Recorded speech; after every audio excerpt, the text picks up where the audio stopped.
This is Mount Trebevic, the site of the two-man bobsled competition. Nestled in the snowy pines, it is one of three big round-shouldered hills that guards the city of Sarajevo on three sides. The track was built by an architect named Trebevic, who was concerned with, among other things, conserving the beauty of the mountain, and often the Olympians the fastest, most challenging course in the world. Its beauty remains. In fact, these wooded slopes have become the country's favorite recreation area. As for the challenge, see for yourself. It's 13 cool curves that tormented the drivers all week during practice. There have been crashes at Trebevic on a course which requires the touch of a surgeon to negotiate the tight turns. It takes the nerve of a thrill seeker to conquer this mountain. Even Ralph Pichler, the Swiss world champion, in his first practice run, lost control. Pichler, driving a new sled he couldn't control. A spectacular crash. They pushed these sleds to the edge of control at speeds of nearly 80 miles per hour in an effort to beat the clock. Bobsledders, unique indeed. They come from three continents, Asia, Europe, and North America, from the Eastern Bloc countries in the West, all for the chance to rattle down that icy road in a record time in an effort to win the gold. Hello, everybody. I'm Tim Brandt, and we'll be announcing the two-man bobsled competition today and tomorrow. Then next week, February 17th and 18th, Friday and Saturday, we'll have the big sleds, the four-man bob races. The heavy snow that we've experienced here on Mount Trebevic the past 24 hours continues to fall. However, the track is in pretty good condition. It may become a factor as we get down later in the heats, though, and the snow starts to accumulate. The sport of bobsledding, it dates back to the origin of the Winter Games, 1924 in Chamonix, France, and it has been with us ever since. Bobsledding, the scoring goes like this. The final time is a combined total of 4 separate runs, and we have now completed the first heat. At the top of the leaderboard, the East Germans and the Soviet Union. East Germany number 2, the driver is Wolfgang Hoppe. His time, 51.51 seconds. Number 2 is the Soviet Union number 2. He is just 0.05 of a second off the pace, and the number 3 sled of the East Germans number 2. My colleague for this competition is a former member of the U.S. team from Saranac Lake, New York, John Morgan. John, how has this sport changed? To me, since the inception of this sport at the turn of the century, they labeled it then the Champagne of Thrills, and it moved along with that reputation for about 5 decades. And then the East Germans entered the picture in 1976. They changed it a lot then. The Soviets are here for the first time ever in '84, and they brought another new dimension to the sport. Revolutionary sleds, tremendous track and field athletes at the start, and now the sport is transcended from the Champagne of Thrills into the mixture of science and sport. Give me a description of this course.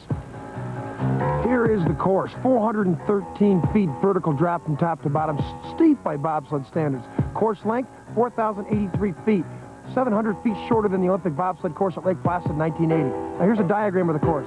7 corners left, 6 corners right. And requirements by the FIBT, the world governing body of bobsledding the world, are an S combination at the top, curves 5, 6, and 7, a hairpin, which we call Omega, and now the labyrinths, very, very crucial. Now up to the top for a point of view of what the driver actually sees as he comes down this course. I had an opportunity to ride, and believe me, it was exciting. As he travels down, the first part of the start, it's 12% grade. Again, very steep by bobsled standards. Here out of curve 1, the gradient changes a little bit more. A lot of speed here for out of curve 1 on the bobsled course. Now the gradient from curves 2, 3, and 4, the gradient goes to about 15%. I've ridden 6 bobsled runs, and I've never seen so much speed at the top as here at Trebevic. Now into curve 5, 4, and 5, and 6, and 7 here, speeds of 60 miles an hour. This is where all the accidents are happening. Here in curve 6, a big transition, much like zigzag in Lake Placid. Now 7, out of 7. Now the long straightaway above Omega, 70 miles an hour here. Into Omega, we have a big 200 degrees change to the left. Now curve 9, another big change to the right. Now into the labyrinth. This is the most meticulous part of the course for the drivers. They have to be very smooth here. Now we go into the finish corner. Another big sweeping change to the right. And now we're through and down. Underneath the finish bridge, an accumulation of what the bobsledders call the Champagne of Thrills. There are 28 sleds competing for the gold medal here at Trebevic. This is the start box. You're looking at Ralph Pichler. He is the 3rd driver of the 2nd heat, currently in 6th place. 29 years old, 5'11", 170 pounds. Now, he is the reigning world champion. Suffered a spectacular crash in his very first run here last Saturday. But he's changed sleds and changed brakemen. Rico Freiermuth is his brakeman. Or, as Lloyd told, is the man who was usually riding with Pichler. They didn't get a very good start in the first heat, and again at Trebevic you need the good starts. A start to beat on the left will be Anton Fischer of West Germany. 6.43. Anton Fischer's time, the best of the 2nd heat. Pichler's 6.52 as they come down the hill. Now only the driver has eyes. The brakeman will tuck away for aerodynamics. Looks good so far for Pichler. Getting that start time is not the Swiss normal start time. Let's watch him here in 6. Now 7 is the corner he crashed on. Let's see if he gets through 7 this time. Out of Little S, he'll have 576 meters to go as he comes down the straightaway, heading to the Omega. 33.46 at Fisher's time, 33.51. That's better for Pichler than his last heat. 200-degree turn, being hit by force 4 times out of gravity. Fastest part of the course here now. This is where the driver's got to be just like a surgeon here. Very precise. Final curve, the time, 52.33. He needs to take the lead. His time, 52.21. He's now in first place. I think Pichler will be happy with that. He improved his time from the first heat, and now he's in first place. But I don't think Ralph Pichler is the same Ralph Pichler that we knew from last year. Ralph Pichler's had 2 accidents, John, and that will take the edge off of you mentally. This is the United States #2 sled, Freddie Fritsch and Wayne Diatley. They are in 21st place. Brent Rushlaw, the USA #1 team, is in 16th place. Now, both of these sledders here are Navy SEALs. Freddie's been in the sport 11 years, competed in the 1976 Olympic Games. Yeah, Freddie Fritsch came out of nowhere to be the #2 driver in this 2-man competition from the Olympic trials in Lake Placid.